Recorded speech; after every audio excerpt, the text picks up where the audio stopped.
Magandang araw mga mag-aaral sa ikalimang baitang.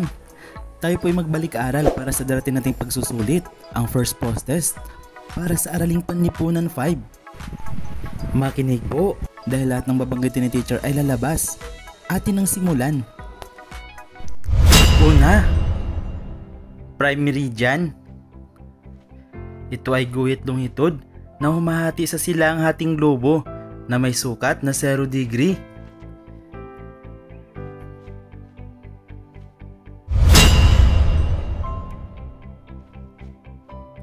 International Dateline. Ito ay guhit na katapat ng prime meridian na may sukat na 180 degree.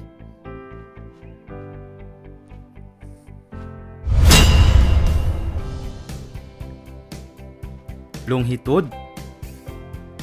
Ito ay mga patayong guhit na nagmula sa pulong hilaga at pulong timog.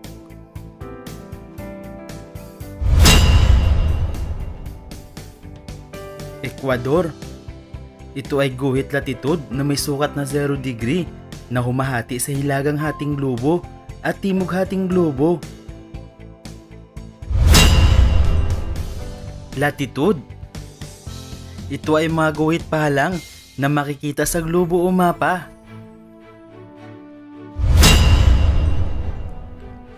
Arctic Circle.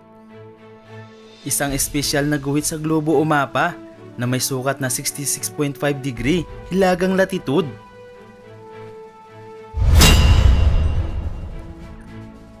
Tropic of Cancer. Isang espesyal na guhit sa globo o mapa na may sukat na 23.5 degree hilagang latitude.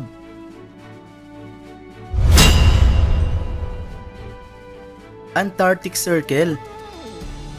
Ito ay isang espesyal na guhit sa globo o mapa na may sukat na 66.5 degree timog latitude. Tropic of Capricorn. Isang espesyal na guhit sa globo o mapa na may sukat na 23.5 degree timog latitude.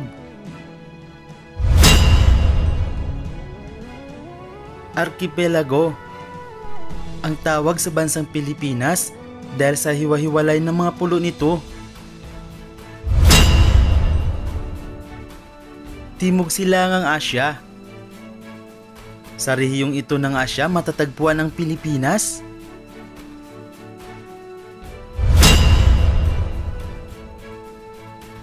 Unang uri. Uri ng klima sa Pilipinas na may dalawang tiyak na panahon, tuyo mula Nobyembre hanggang Abril at basa sa natitirang bahagi ng taon, maulan mula Enero hanggang Setyembre.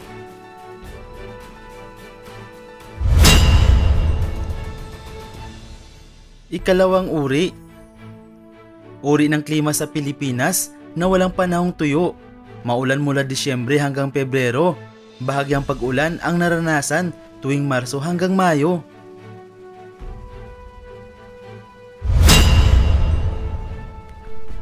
Ikatlong uri. Uri ng klima sa Pilipinas na walang tiyak na maulang panahon, nakararanas ng tuyong panahon na tumatagal ng 3 buwan. Ito ay mula Disyembre hanggang Pebrero o Marso hanggang Mayo.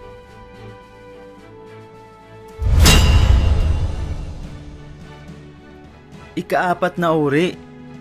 Uri ng klima sa Pilipinas ng distribusyon ng ulan ay halos pantay sa isang taon. Dr. Fridtjof Voss, isang alimang siyentipiko na nagsasabi na walang lupang tulay sa pagitan ng Asya at Pilipinas. Siya rin ang may teorya na ang Pilipinas ay umusli mula sa ilalim ng Karagatang Pasipiko.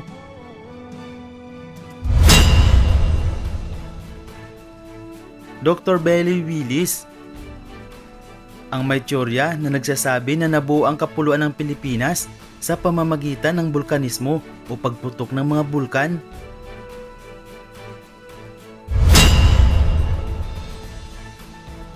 Dr. Leopoldo Faustino, ang may teorya na nabuo ang Pilipinas dahil sa paraang geostropismo na ang mundo ay gumagalaw na nagiging sani upang ang ilang bahagi nito ay lumubog o lumitaw.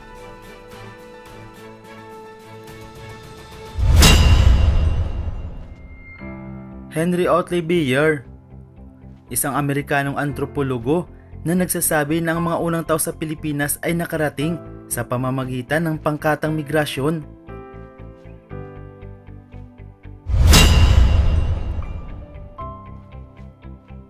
Aita, sinasabing ang unang pangkat ng tao na nakarating sa Pilipinas sa pamamagitan ng pagtahak sa lupang tulay.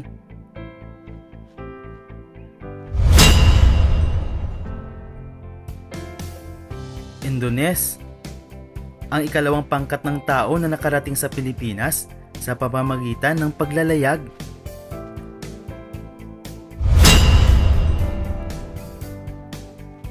Malayo o Malay, ang ikatlong pangkat ng tao na nakarating sa Pilipinas sa pamamagitan ng bangkang balangay.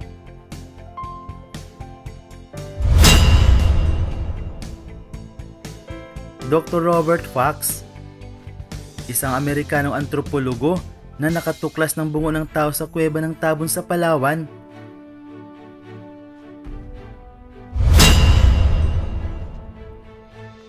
Peter Bellwood at Casey Chang, ang may tsorya ng unang tao sa Pilipinas ay ang mga Austronesians.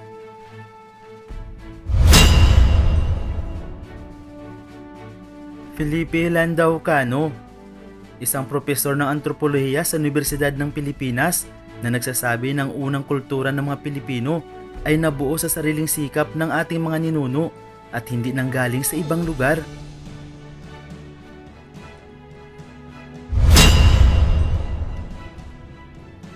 Formative period. Ayon kay Felipe Landao Cano, ito ang panahon ng lumang bato at panahon ng bagong bato.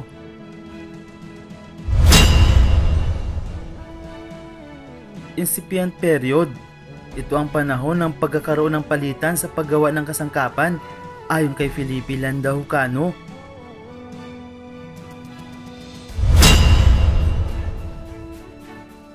Emergent period. Sa panahong ito ayon kay Felipe Landao Cano, naganap ang pagpapalitan ng kalakal at nagkakaroon ng ugnayan sa mga taga-timog silangang Asya.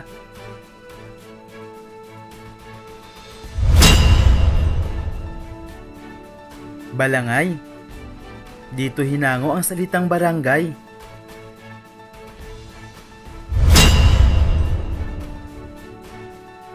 Dato, ang tawag sa pinuno ng barangay noong unang panahon.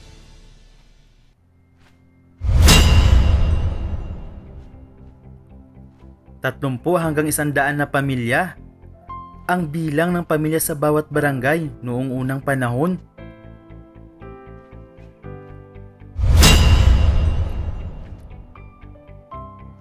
Taong 1450, unang itinatag ang pamahalaang sultanato sa Sulu.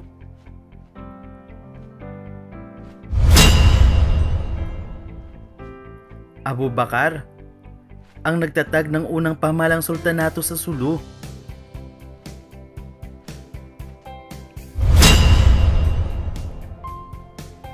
Sharif Kabungsuan, ang nagtatag ng pamahalang sultanato sa Maguindanao taong 1470.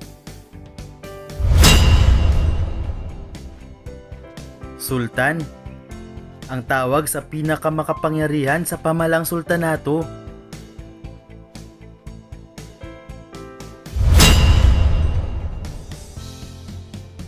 Quran, ang tawag sa banal na aklat ng mga Muslim.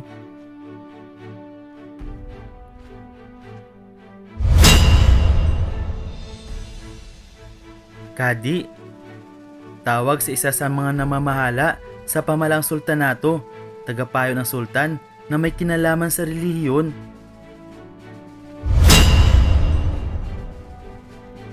Roma Bichara, ang nagpapasya sa mga batas tungkol sa pananalapi, pangangalakal at pananampalataya.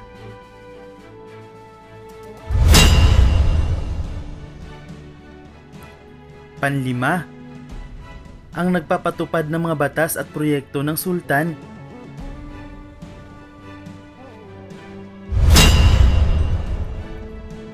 Mga mag-aaral, huwag kalimutan ang napag-aralan dahil lahat ng ito ay lalabas sa darating nating pagsusulit.